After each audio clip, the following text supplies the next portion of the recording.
तो guys finally जिसका हम सभी को बेसब्री से इंतजार था वो आ चुका है और आज से हम वन पीस की एक नई आर्क को शुरू करने वाले हैं जिसका नाम है एल्बाफ आर्क। इस आर्क की शुरुआत में ही हम एल्बाफ के दो सबसे बड़े दीवानों की आवाज को सुनते हैं। जी हाँ गाइस, मैं बात कर रहा हूँ उसॉप और लूफी की। एल्बाफ जाने की खुशी में दोनों पागल हो चुके हैं। चलो भाई लूफी बाजी, हमने ये कर दिखाया। उसॉप भाई, हमारा सपना सच होने जा रहा है। भाई मुझे तो यकीन नहीं होता, हम एल्बाफ जा रहे हैं। एल्बाफ। हाँ लूफी, बिल्कुल तुमने सही कहा। लूफी और ये सभी लोग एगहेड आइलैंड से बहुत दूर निकल चुके हैं और हमारे लूफी भैया जो की खाने को ठूस रहे होते हैं। कैप्टन साहब जी, वो मेरी बातें सुन भी रहे हो क्यों? काशी लूफी से कहता है कि तुम्हें पता है जब हमने तुम्हें वाटर 7 में गुड बाय कहा था तब से हमारे एक नए सफर की शुरुआत हो गई थी और बताते हैं कि तुमसे मिलने के बाद हम सीधा लिटिल गार्डन की तरफ चले गए थे ताकि हमारे बॉसेस से जाकर थोड़ा हाय हेलो किया जाए। और देखे तो सही भाई कर क्या रहे हैं ये लोग। और सही में तुम इनके पीछे गए थे क्या? वैसे भी पिछले 100 सालों से लड़ ही रहे हैं। पर जब हम लोग वहाँ पर गए तो ये लोग अभी तक लड़ रहे थे और सिर्फ अपने खाली हाथों से। और हम एक फ्लैशबैक को देखते हैं जहाँ पर काशी और ओहिमो डॉरी और ब्रॉगी से मिलने लिटिल गार्डन में गए थे। तो देखते हैं कि ये दोनों खाली हाथों से एक दूसरे पर मुक्के बरसा रहे हैं और दे दनादन पंचेस की बारिश कर रहे होते हैं। दोनों बहुत ही ज्यादा मजाकिया लग रहे थे। ब्रॉगी जाइंट जी, आपके पास तो तलवारें थी ना, तो मुक्कों से क्यों लड़ रहे थे?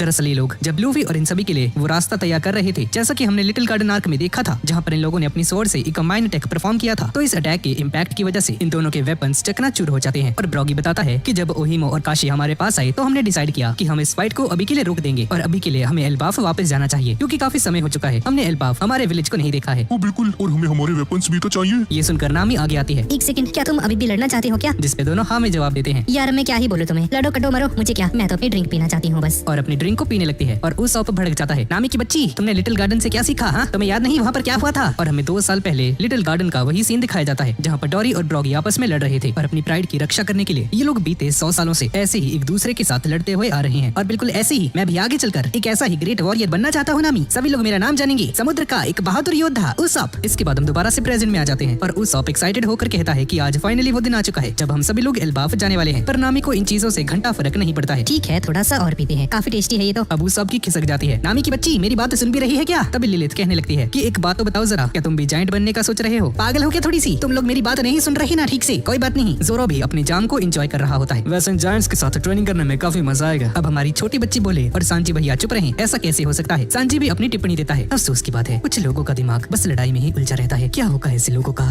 किसकी बात कर रहा है? मैं तो ये सोच के एक्साइटेड हो रहा हूँ कि वहाँ की लेडीज के कितने बड़े होंगे। शरीर गाइस शरीर, जब मैं इमेजिन करता हूँ मुझसे रहा ही नहीं जाता और ऐसे दौरे पड़ना शुरू हो जाते हैं। ये नहीं सुधरेगा भाई। और पागलों की तरह चिल्लाते हुए कहने लगता है, मेरा वेट करना, तुम्हारा राजकुमार सांची आने वाला है। तभी जोरो को एक गंदी सी स्मेल आती है और फ्रैंकी पर भड़क जाता है। अबे साले, जब देखो पाता रहता है, पेट खराब है तो जाओ वॉशरूम में जाकर रख। जोरो पाजी, लगता था गलतफहमी होगी। दरअसल मैं हकारी खाना दारू दे नाल तो स्वाद ही आ जांदा। हाँ वैसे इनके बूज का टेस्ट काफी ज्यादा स्ट्रॉन्ग है। तभी एक बंदा कहने लगता है कि हाँ वो तो होगा ही ना, क्योंकि इसे ग्रीन मैरी के द्वारा बनाया गया है जो कि एल्बाफ में काफी ज्यादा पॉपुलर है और एल्बाफ के लोग इसे ग्रीन फेरी भी कहते हैं। सांची और चॉपर ये सुनकर हैरान हो जाते हैं और हमारा क्यूटी चॉपर कहने लगता है, अगर ऐसी ही बात है तो मैं भी इसे टेस्ट करना चाहूंगा। पर बंदा इसे वार्निंग देता है कि इसका नशा बहुत ही ज्यादा स्ट्रॉन्ग है, क्या पता अगले 3 से 4 दिनों तक ऐसे ही सोते रहो। ये सुन के चॉपर डर जाता है। चॉपर, क्या तुम ठीक हो? चॉपर सभी पे भड़क जाता है और बोलता है कि कोई भी इसे ज्यादा नहीं पिएगा, समझ गए ना? लगता है काफी देर हो चुकी है, इन्हें तो नशा चढ़ने भी लगा है। अब सभी लोग कहने लगते हैं कि भाई ये देखो चॉपर तो अभी से ही नशे में टुन हो चुका है, पागलों की तरह बड़बड़ा रहा है। सभी लोग हंस रहे होते हैं। तभी लूफी बीच में आता है। ब्रूक भाई चले यार, करण औजला के थोड़े से गाने हो जाएं। ब्रूक अपने गिटार को लेकर तैयार हो जाता है और हमारे सोल किंग भैया तैयार हो जाते हैं अपने कॉन्सर्ट के लिए। ये गाना है उस लड़के के बारे में जो कि आगे चलकर पूरी दुनिया का हीरो बना और पायरेट्स का राजा भी बनने वाला है। ये सफर है फ्यूचर पायरेट किंग का जो कि किसी भी मुसीबत से डरता नहीं, कभी हार नहीं मानता। ये गाना है हमारे कैप्टन लूफी भैया के लिए। इसके बाद हम न्यू वर्ल्ड के अंदर एक बहुत ही स्ट्रेंज सी जगह को देखते हैं जिसका नाम गार्टल आइलैंड है जो कि न्यू वर्ल्ड की गहराइयों में मौजूद है और रेड हेयर पायरेट्स की शिप यहाँ पर आ चुकी है, यानी कि शैंक्स यहाँ पर आ चुका है। और ठीक 1 महीने पहले न्यू वर्ल्ड के अंदर मौजूद गार्टल आइलैंड में एक बहुत ही बड़ा इंसिडेंट हुआ था जहाँ पर हमें बार्टोलोमियो को दिखाया जाता है जो कि सभी को मार पीट रहा होता है और बोलता है कि मैं बुरे लोगों को पूरी तरह से मिटा कर रख दूंगा। और असल में बार्टोलोमियो ने इस टाउन के जो सबसे बड़े ठग थे उन सभी को पूरी तरह से ठिकाने लगा दिया था और इस बात से काफी ज्यादा खुश भी था। पर जब वो यहाँ पर आ जाता है तो लोगों को फोर्सफुली जो स्ट्रॉ हेड के मर्चेंट्स थे उन सभी को बेच रहा था। बार्टोलोमियो आधे दामों में इन सभी को बेचना शुरू कर देता है। जब लोग इसकी बातों को सुनते हैं तो जोर जोर से हंसने लगते हैं। इन्हें कौन ही खरीदेगा? ये सुन के बार्टोलोमियो की सटक जाती है और बोलता है कि भाई इसमें हंसने जैसा क्या है। तभी एक लड़की आगे आती है और बोलती है कि क्या तुम्हें खबर भी है क्या? आखिर अभी तुम किसके आइलैंड में खड़े हो? तुम्हें मालूम भी है इस टेरिटरी का ओनर कौन है? बार्टोलोमियो की बोलती बंद हो जाती है और ये लड़की इसे ऊपर की ओर इशारा करती है। जरा उसे गौर से देखो। और हमें रेड हेयर पायरेट्स का जो जॉली रॉजर है दिखाया जाता है और काफी शान से लहरा रहा होता है। रेड हेयर पायरेट्स और इसके जॉली रॉजर पर आग लगा दी जाती है। अगर वो एक एम्परर भी है तो भी मुझे इससे घंटा फर्क नहीं पड़ता क्योंकि हमारे लूफी सेनपाई इस पूरे के पूरे एरा को लीड करने वाले हैं और इसके लिए वो चुने जा चुके हैं। समझ गई ना? वही है जो कि भविष्य में जाकर किंग ऑफ द पायरेट्स बनेगा। इस इंसिडेंट ने रेड हेयर पायरेट्स हरकत करने पे मजबूर कर दिया। इसके बाद हम दोबारा से प्रेजेंट में आ जाते हैं जहाँ पर बार्टोलोमियो की बुरी तरह से मार लगा दी होती है। इसके मुंह से खून आने लगता है और इसके सामने मौजूद होता है शैंक्स और इसका पूरा क्रू। और शैंक्स इससे इससे कहने लगता है, अगर मैंने आज इस मामले को ऐसे ही जाने दिया तो बाकी के आइलैंड्स पर जहाँ पर मेरा ये फ्लैग लगा हुआ है उसकी काफी ज्यादा बेइज्जती हो जाएगी। जहाँ मैंने आज तक अपना दबदबा साबित किया है, लोग मेरा मजाक उड़ाने लगेंगे और मेरे दोस्तों की जान भी खतरे में आ जाएगी। इसलिए मुझे तो एक्शन लेना ही होगा। बार्टोलोमियो कहता है कि आप बिल्कुल सही हैं, मुझे मेरी गलती का एहसास है, प्लीज मुझे माफ कर दीजिए। आप मुझे जो भी सजा देना चाहते हैं मैं उसके लिए तैयार हूँ। अब इनमें से एक बंदा आगे आता है और इसे एक छोटी सी बोतल देता है जिसके अंदर एक जहरीला पॉइजन होता है और बोलता है कि तुम्हें 1 महीने के अंदर अंदर इसे स्ट्रॉ हैट लूफी को देना होगा। अगर तुम इसे करने में कामयाब हो जाते हो तो हम तुम्हारी जान बख्श देंगे और ये तुम्हारा आखिरी मौका है अपनी जान बचाने का। ये सुनकर सभी लोग शॉक्ड हो जाते हैं। क्या आखिर तुम ये बोल क्या रहे हो? और बताता है कि इस जहर की बस एक बूंद ही लूफी को मौत के घाट उतार देगी। तुम्हें बस लूफी के शरीर के अंदर इस पॉइजन को डालना होगा और बस यही एक तरीका है जिससे कि तुम अपनी जान बचा सकते हो। अब बार्टोलोमियो जब इस बात को सुनता है तो इसकी नजरों के सामने लूफी का वो हंसता हुआ चेहरा आता है। आखिर क्यों लूफी सेनपाई को इसकी कीमत क्यों चुकानी होगी? यहाँ जो कुछ भी हुआ है इसे हमने किया है। उन्होंने हमसे ये सब करने के लिए नहीं कहा था, तो आखिर वो इसकी कीमत क्यों चुकाएंगे? अगर गलती हमसे हुई है तो इसकी भरपाई मैं ही करूंगा। और सेकंड्स में ही इस बोतल को पूरी तरह से गटक जाता है। बार्टोलोमियो के क्रूमेट्स ये देखकर हैरान रह जाते हैं और बोलते हैं कि बॉस आपने ऐसा क्यों किया? अब आपका शरीर पल भर में ही नीला पड़ जाएगा और आप मारे जाओगे। कोई बात नहीं, ये बिल्कुल ठीक है। नहीं सर, आप ऐसा नहीं कर सकते। मैंने कहा ना, मैंने जो किया बिल्कुल ठीक किया। स्ट्रॉ हैट लूफी, मेरी वफादारी हमेशा उनके साथ रहेगी। हम लूफी सेनपाई के परमिशन के बिना ही हर जगह उनका परचम लहरा रहे हैं, जबकि उन्हें तो इस बात के बारे में मालूम भी नहीं। मैं नहीं चाहता कि उन्हें कभी भी हमारे बारे में पता चल जाए और अपना कीमती समय मेरे जैसे किसी के पीछे खराब करते। उन्हें तो पायरेट्स का राजा बनना है ना, इसका हमारे लूफी सेनपाई से कोई लेना देना नहीं। और काफी ज्यादा इमोशनल हो जाता है। सभी लोग इसकी बातों को बहुत गौर से सुन रहे होते हैं और फूट फूट कर रोते हुए कहने लगता है, मैं बार्टोलोमियो लूफी सेनपाई को पायरेट्स का राजा बनते हुए देखना चाहता हूँ। यही मेरी जिंदगी का सबसे बड़ा सपना है, पर मैंने अपनी बेवकूफी की वजह से बहुत बड़ी गलती कर दी है। मैं जा रहा हूँ मेरे दोस्तों, पर अपने सपने को तुम पर छोड़ता हूँ। उम्मीद करता हूँ कि मेरी जगह पर तुम वो दिन जरूर देखोगे। और बार्टोलोमियो सभी को अलविदा कहता है और बोलता है कि लूफी सेनपाई, मैं ऊपर से आपको जरूर देखूंगा। और इसके सभी क्रूमेट्स रोना धोना शुरू कर देते हैं और एक आखिरी बार लूफी को याद करते हुए बार्टोलोमियो अपनी आंखों को बंद कर लेता है। पर अगले ही पल एक लंबी सी डकार लेकर बार्टोलोमियो सही सलामत उठ जाता है। दरअसल ये पॉइजन फेक होता है क्योंकि इसके जरिए शैंक्स बार्टोलोमियो की लूफी के प्रति लॉयल्टी को चेक करना चाहता था। इसके बाद बार्टोलोमियो अपने साथियों के साथ शिप में बैठकर आगे की तरफ निकल जाता है और इसे यकीन ही नहीं होता है कि रेड हेड पायरेट्स ने इन सभी को सही सलामत यहाँ से जाने दिया है। और अब इन सभी को समझ में आ जाता है कि शैंक्स बस इन्हें आजमा रहा था, ये लूफी के लिए कितने ज्यादा लॉयल हैं। और बार्टोलोमियो कहता है कि क्योंकि वो एक एम्परर है तो मुझे लगा कि वो बिल्कुल रूथलेस होगा, पर मुझे नहीं मालूम था कि उसका दिल इतना ज्यादा मुलायम है। और दूर से शैंक्स ये सब कुछ देख रहा होता है और बेकम शैंक्स से पूछता है, सर जी आप इतना मुस्कुरा के रहे हैं। बार्टोलोमियो लूफी के लिए काफी ज्यादा लॉयल है, ये देखकर मुझे बहुत ही ज्यादा अच्छा लगा। पर तभी उसब के पिता यानी कि यासोप यहाँ पर आ जाते हैं। इन लोगों ने जो हरकत की है उसकी कीमत इन्हें चुकानी ही होगी। और ऐसा बोलकर इतनी ज्यादा दूर से अपनी गन को इनकी तरफ पॉइंट कर देता है और फायर कर देता है और इनकी शिप में आग लग जाती है, जिसकी वजह से इनकी शिप डूबने लगती है। और पल भर में ही बार्टोलोमियो की शिप पूरी तरह से पानी के अंदर डूब जाती है। और अब इनके साथ क्या हुआ इसके बारे में हमें नहीं बताया जाता है। इसके बाद हम हाचिनोसो यानी कि पायरेट आइलैंड के अंदर एक तय खाने को देखते हैं, जिसके अंदर एक मिस्टीरियस पर्सन जहाँ जहाँ से गुजर रहा था वहाँ की मोमबत्तियाँ अपने आप ही बुझती जा रही थी। और इसी आइलैंड की एक बार के अंदर सभी लोगों को एक तेज दहाड़ सुनाई देती है और हम यहाँ पर शिरियो को भी देखते हैं जो कि यहीं पर मौजूद था। और तभी सभी के सामने ब्लैक बियर्ड आ जाता है। जब मैं यहाँ पर नहीं था तो मेरी गैर मौजूदगी में यहाँ पर क्या हुआ?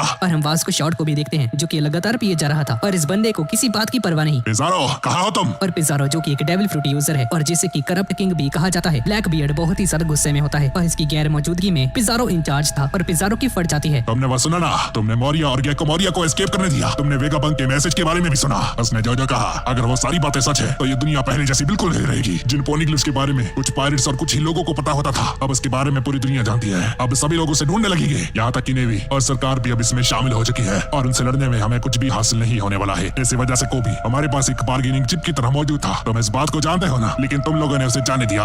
और अपनी बंदूक को इसके फोरहेड पर तान देता है और ब्लैक बियर्ड कहने लगता है कि बताओ मार दिया जाए या छोड़ दिया जाए। और तभी पिज़ारो कहता है कि टीच मेरी बात तो सुनो और इसे समझाने लगता है। दरअसल ब्लैक बियर्ड ओबी को आगे चलकर एक बार्गेनिंग चिप की तरह यूज करना चाहता था ताकि सरकार से नेगोशिएट कर सके, और अब इसके प्लान पर पानी फिर चुका है। और ब्लैक बियर्ड वेगापंक के द्वारा वन पीस की कंफर्मेशन के बाद अपने क्रू के जोश का फायदा उठाना चाहता था वन पीस को ढूंढने के लिए और दुनिया पे राज कर सके। पर कोबी के एस्केप की बात को सुनकर काफी ज्यादा गुस्से में आ जाता है। तभी कुजान यहाँ पर आ जाता है और बोलता है कि हाँ मैंने कोबी को जाने दिया पर उसके बदले में हमने गार्प को पकड़ लिया है। जैसा कि हमने पिछले पार्ट्स में देखा था कि गार्प ने खुद को सेक्रीफाइस करके अपने क्रू की जान बचा ली थी, लेकिन खुद कुजान के हाथों पकड़ा जाता है। ये देखकर ब्लैक बियर्ड खुश हो जाता है और कुजान कहने लगता है कि हमें लगा था कि गार्प मर चुका है पर वो जिंदा था। तो देर किस बात की है, हमने इसे पकड़ लिया है, ये काफी अच्छी बात है। और अब क्योंकि ब्लैक बियर्ड के पास पुडिंग भी है जिसकी ताकत से ये पोनीक्लिफ्स को डिसाइफर कर सकता है, तो काफी खुश हो जाता है। अब हमें पायरेट्स का राजा बनने से कोई नहीं रोक सकता। यहाँ नेवी हेडक्वार्टर्स के ऊपर हम ब्लैक बियर्ड पायरेट्स की 5th शिप के कमांडर को देखते हैं यानी कि लफीते। लफीते ब्लैक बियर्ड को बताता है कि उन्होंने यहाँ पर जो रेवोल्यूशनरी आर्मी के बारे में सुना था वो सारी बातें सच हैं, और बताता है कि रेवोल्यूशनरी आर्मी सभी सेलेस्टियल ड्रैगन्स को भूखा मारना चाहती है और किसी भी सामान को उन तक पहुँचने ही नहीं दे रहे हैं। जैसे ही शिप्स ऊपर की ओर जाती हैं जिसके अंदर ठूस ठूस कर खाना भरा हुआ है, रेवोल्यूशनरी आर्मी उसे तबाह कर देती है और सीधा नीचे नीचे जा गिरती है और आगे बताता है कि जो बाकी की कंट्रीज हैं जहाँ से खाना लोड होके आता है, इन लोगों ने उन सभी रास्तों को भी ब्लॉक कर दिया है। यहाँ तक कि नेवी अपनी पूरी ताकत के साथ जैसे तैसे करके उस फूड को सिक्योरली यहाँ पर ले भी आती है, तो भी रास्ते में ही इनका पूरा प्लान चौपट हो जाता है। इसी बीच डेवॉन और वन ओगर भी वापस आ जाते हैं। इनके साथ कारिबू भी होता है, जो कि पिज़ारो के डेविल फ्रूट की पावर्स, जिससे कि ये पूरे आइलैंड को ही कंट्रोल कर सकता था, इसे एक मॉन्स्टर समझकर काफी ज्यादा डर जाता है। पिज़ारो अपने जायंट से हाथ को आगे करके पूरी शिप को उठा लेता है, जिसकी वजह से कारिबू डर जाता है और पिज़ारो पूछता है कि क्या ये वही इंसान है क्या जिसके बारे में तुम बात कर रही थी, जिस पर हमारी कैटरीना मैडम कहने लगती है कि हाँ बिल्कुल ये वही है। ईट सामान नहीं हमसे कहा था कि इसे अपने साथ लेकर आओ, इसलिए हम इसे यहाँ पर लेकर आए हैं। इसके बाद हम जायंट्स की शिप को देखते हैं और ये लोग पिछले 2 दिन से सफर करते जा रहे हैं, पर अभी तक एल्बाफ नहीं पहुंचे हैं। पूरी शिप में पैनिक का माहौल बन जाता है। अब तक इन सभी को एल्बाफ पहुंच जाना चाहिए था। तभी ब्रूक चिल्लाते हुए दौड़ते हुए आता है। थाउजेंड सरी खो चुकी है दोस्तों, सरी कहीं नहीं, वो गायब हो चुकी है। मैंने उसे हर जगह देखा। लूफी, नामी, उसब, सांजी और चॉपर सभी लोग गायब हो चुके हैं। और इनके गायब हो जाने के बाद हमारे जो बाकी के क्रू मेंबर्स हैं बहुत ही ज्यादा पैनिक कर जाते हैं, क्योंकि इन्हें समझ में ही नहीं आ रहा था कि भाई अचानक से वो लोग गायब कहाँ पर हो गए। और रॉबिन सोच में पड़ जाती है कि कहीं इन सभी को किसी जायंट फिश वगैरह ने तो नहीं निकल लिया ना, क्योंकि यहाँ की जो मछलियाँ हैं वो काफी ज्यादा बड़ी हैं साइज में। ओ सोनिए चुप कर जा, ऐदा ना बोल। फ्रैंकी लूफी को आवाज लगाता है। लूफी पाजी कितने हो? जोरो पाजी हेलो, उसब और कितने मर गए सारे? चॉपर, उसब, हेलो, अरे कहाँ मर गए सब के सब। इसके बाद हम देखते हैं कि नामी को कोई जोर जोर से आवाज दे रहा होता है और ये आवाज उसब की है। नामी अपनी आंखें खोलो, तुम्हें जागना होगा। जैसे ही नामी को होश आता है तो आसपास की जगह को देखकर हैरान रह जाती है लगता है मैंने कुछ ज्यादा ही पी ली है। और नोटिस करती है कि इसके कपड़े, इसका स्टाइल, इसका ड्रेसिंग पूरी तरह से बदल चुका है और खुद को ऐसे देखकर हैरान हो जाती है और अपने आसपास देखती है कि ये है कहाँ पर। नामी खुद को एक अजीब से रूम में पाती है और इसने वाइकिंग्स के जैसे कपड़ों को पहना हुआ है। और इसी के साथ एल्बाफ आर्क का पहला एपिसोड यहीं पर खत्म हो जाता है। और गाइस एनिमेशन बहुत ही ज्यादा कमाल की है और ये तो बस अभी शुरुआत ही है। और इस आर्क में हमें शैंक्स के पास्ट के बारे में बहुत कुछ पता चलने वाला है। तो गाइस इस नई आर्क के बारे में आपका क्या ख्याल है, नीचे कमेंट्स में जरूर बताइएगा। और इस वीडियो का लाइक टारगेट रखते हैं 17 के लाइक्स। और गाइस वन पीस के नेक्स्ट पार्ट को देखने के लिए मेरे इस नए चैनल को जरूर सब्सक्राइब कर लीजिएगा। और इसके अलावा भी बहुत सारे एनिमे इस चैनल पर अपलोड किए जाएंगे, तो गाइस प्लीज सब्सक्राइब कर लेना। तो ठीक है गाइस, और मिलते हैं अगली वीडियो में।